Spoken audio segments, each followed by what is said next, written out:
Olá, amigos, sejam bem-vindos a mais uma aula da DeFi University. Nesta aula nós vamos aprender como criar uma DAO, uma organização autônoma descentralizada, utilizando Solidity. Nós vamos basicamente entender como que funciona uma DAO, como que ela é estruturada. Vamos analisar, ter um overview da arquitetura e também vamos ver no código. O código vai estar no meu GitHub do professor Fernando Lopes. Vamos falar como será a instalação das dependências. Mas como é um projeto complexo, nós não vamos conseguir falar de todas as funções nesta aula. Porém, se você quiser se aprofundar, fazer um curso desde o início, que vai te levar desde o começo da programação até a programação avançada, eu tenho um curso, o link está na descrição deste vídeo. E é um curso completo e ele não para, viu? A gente está sempre atualizando, já tem projetos ali muito legais, robôs de DeFi, criação de tokens. Agora estamos finalizando construção de token com Reflection Supply, muita coisa interessante mesmo, tá? Então entre lá, se inscreva no curso, que tenho certeza que você não vai se arrepender. Mas vamos lá. Bem, o que é uma organização autônoma descentralizada? Não há um consenso. Existe uma discussão muito interessante sobre o que seria de fato, se elas ao mesmo seriam possíveis. Mas nós vamos partir aqui do mainstream. O que é o mainstream? Quando você escuta falar sobre organização descentralizada na mídia, em algum blog, geralmente vai estar sendo falado de algo que nós vamos construir aqui, que é uma organização criada com base em smart contracts. E esses smart contracts eles vão conter as regras de funcionamento da organização. Eles vão atribuir impessoalidade a uma série de processos críticos que requerem, nas organizações centralizadas, a confiança em pessoas. E a ideia é substituir essa confiança pela confiança no código. Também tornar essas regras transparentes, de modo que o investidor ele tenha segurança de que, uma vez investido naquela empresa, o valor que ele investiu vai ser direcionado conforme as regras que estão públicas naqueles smart contracts, tá? Então essa é uma visão geral. Como que vai ser? Nós vamos utilizar aqui uma base que certamente você vai utilizar ela para todos os seus projetos. Uma base muito comum, que é você tem um smart contract chamado Treasury, que vai fazer a custódia dos recursos. Então perceba que a custódia, no momento que você faz o depósito dos valores para o smart contract, esses valores eles vão ser aplicados conforme as regras constantes desse smart contract. Não depende de um ato pessoal, e sim do código. Por isso que é interessante, até mesmo em termos de segurança. E você vai ter também os chamados tokens holders, que são as pessoas que fazem parte dessa organização e que, para participar da organização, eles precisam ser detentores de tokens, chamados tokens de governança, que vão dar o direito de criar propostas sobre o destino dos recursos, mas também de votar acerca dessas propostas. E esses tokens, nós vamos ter um smart contract específico para esses tokens. Eles podem ser customizados, você pode atribuir pesos diferentes para cada token, ou, o que seria mais igualitário, cada token equivaler a um único voto. E esses votos em geral vão definir ou decidir sobre o destino de recursos, que é um processo muito fácil de automatizar. Uma vez verificadas as condições, a transferência é realizada de forma imediata para o recipient aqui, que pode ser uma organização de caridade ou uma empresa que prestou algum serviço para a DAO. É possível criar muitas coisas, tá? Aqui já é uma estrutura, uma arquitetura um pouco maior do que nós vamos efetivamente mostrar para vocês no código. Seriam todos os smart contracts que nós vamos ter. Vamos ter o que eu já falei, que é o Treasury, responsável pela custódia dos recursos, no caso Ether. Nós vamos ter o contrato responsável pela criação do token de governança. Todo token é o smart contract. Um exemplo de token de governança é o COMP da Compound Finance, por exemplo, e os detentores deste token que podem votar e que podem participar da organização. Então a participação ela é confirmada com base na posse ou não do token de governança que nós vamos criar nesse smart contract. Nós vamos ter também o contrato base aqui da organização, que contém as regras efetivas de funcionamento. Vamos pensar em o estatuto da organização, chamado governance. Aqui nós vamos ter o quórum, por exemplo, para que uma proposta seja aprovada, dentre outras circunstâncias. E temos aqui também um time lock, que ele é um smart contract que ele vai, onde você vai especificar critérios para a liberação dos recursos. Então, após uma vez feita a proposta, uma vez aprovada, passados tantos blocos, esse valor pode ser transferido do Smart Contract Treasury para a conta do recipient. Isto é apenas uma base, como eu já disse. Você pode criar outros Smart Contracts que imponham outras condições e tornar a sua DAO bem mais complexa, tá? Mas eu tenho certeza que essa base aqui já vai te ajudar bastante. Falado sobre isso, vamos agora ver onde está o código. O código está no GitHub do professor Fernando Lopes. Você vai encontrar aqui. E aí basta você fazer o git clone. Você vai entrar na sua linha de comando. Vou colocar aqui git clone. Enter. Aí você vai entrar na pasta. No caso, a pasta que eu estou aqui é o governance master. Tá? E você vai digitar npm install para instalar as dependências que você vai precisar. Mas tem aqui também no README, tem todas as especificações do que você vai precisar também instalar. Ele é um projeto Truffle, então se você não tem o Truffle ainda, você instala o Truffle npm de forma global aqui. E basicamente é isso, nós já vamos falar sobre esses outros comandos aqui. E o Ganache, eu recomendo que você instale o Ganache CLI, que é o que nós vamos utilizar.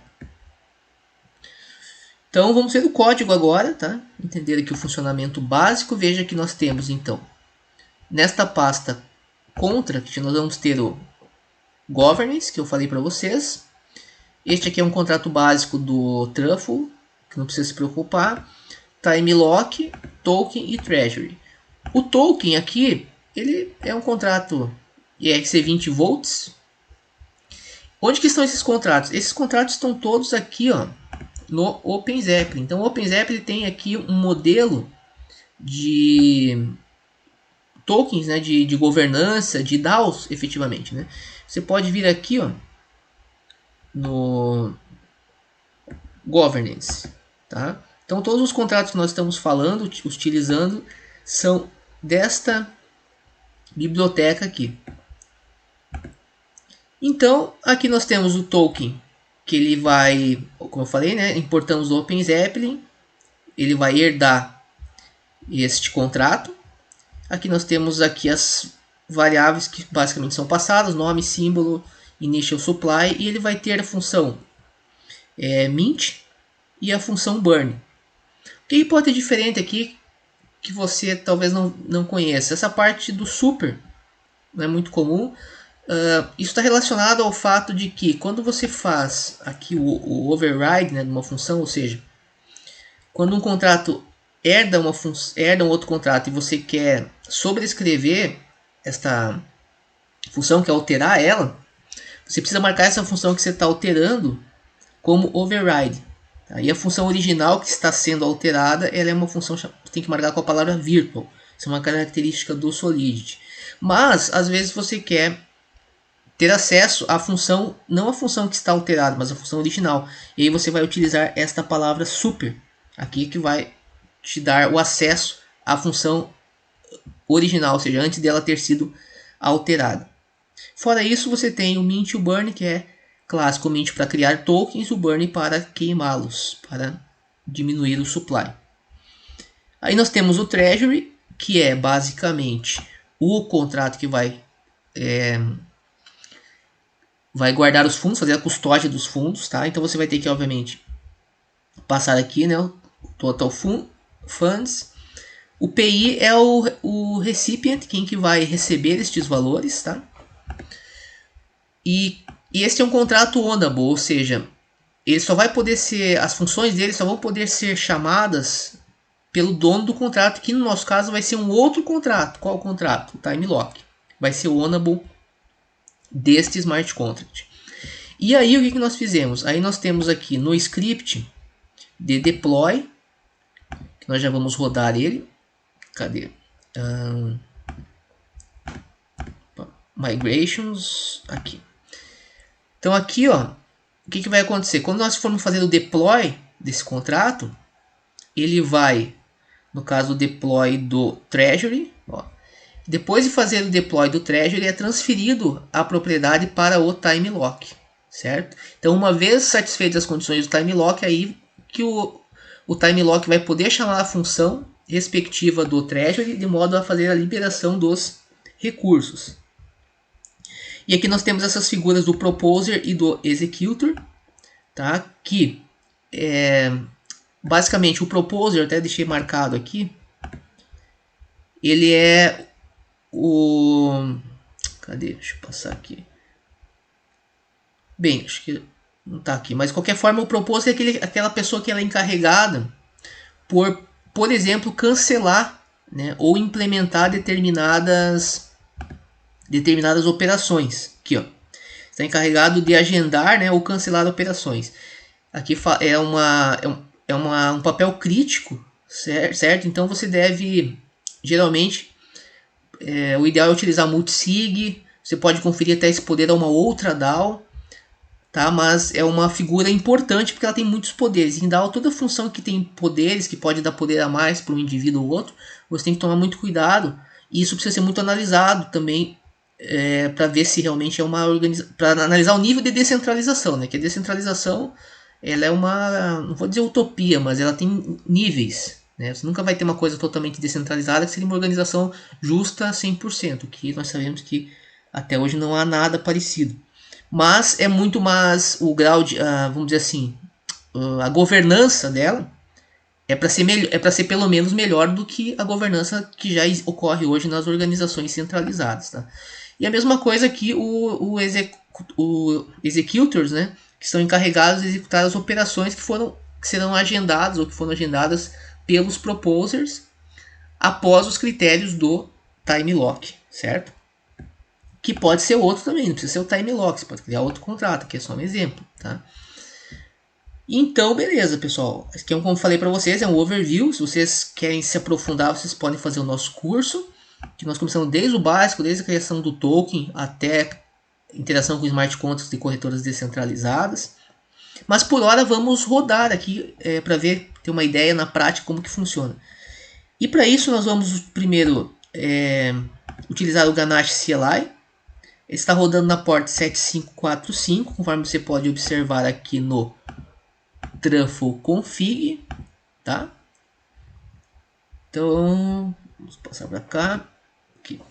Então, eu vou colocar aqui Ganache CLI, a porta 7545. Deu certo, beleza. Então, já estou rodando aqui. Teoricamente, já estou com acesso à blockchain, nossa blockchain fake. Agora eu vou ter que abrir um outro terminal.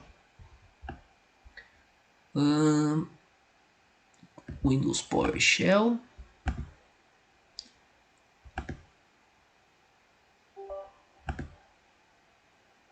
Vamos entrar primeiro no Governance Master. Opa. Devo ter feito uma... sim, claro. Não está no usuário. Assim, cd Governance Master. Agora, o que nós vamos fazer? Agora vamos fazer o migrate, né? Vamos ter que colocar os smart contracts na blockchain. E para isso, como eu falei, é um projeto Truffle. Você precisa ter instalado o Truffle. Se não tem, instale. E aí você vai digitar Truffle migrate dash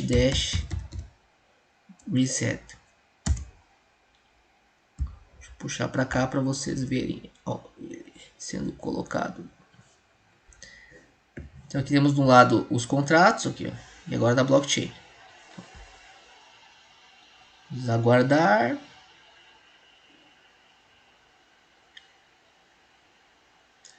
Beleza. Deu certinho, ó. Serve aqui. E agora nós vamos rodar o script, o que esse script faz? Ele vai fazer ele vai criar uma proposta e já vai ter a votação, e já vai ser o resultado e os fundos já vão ser transferidos. Então vai ser tudo já dá tudo automático, né? Só para que vocês possam ver aqui como é que funciona. Daí vocês podem ir analisar depois com calma cada uma dessas funções. Ajuda bastante para entender o funcionamento dos smart contracts. Para rodar esse script, você vai usar o comando truffle exec e o nome do arquivo. Nós já temos ele aqui no readme. Aqui, opa, deixa eu copiar. Tá, aqui, basicamente o truffle exec é o comando e aqui está entrando na pasta scripts e no arquivo para executar.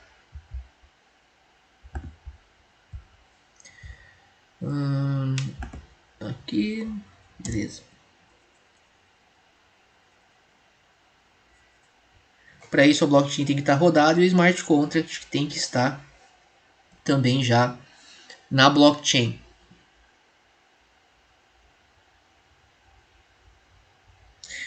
Então, vamos ver aqui.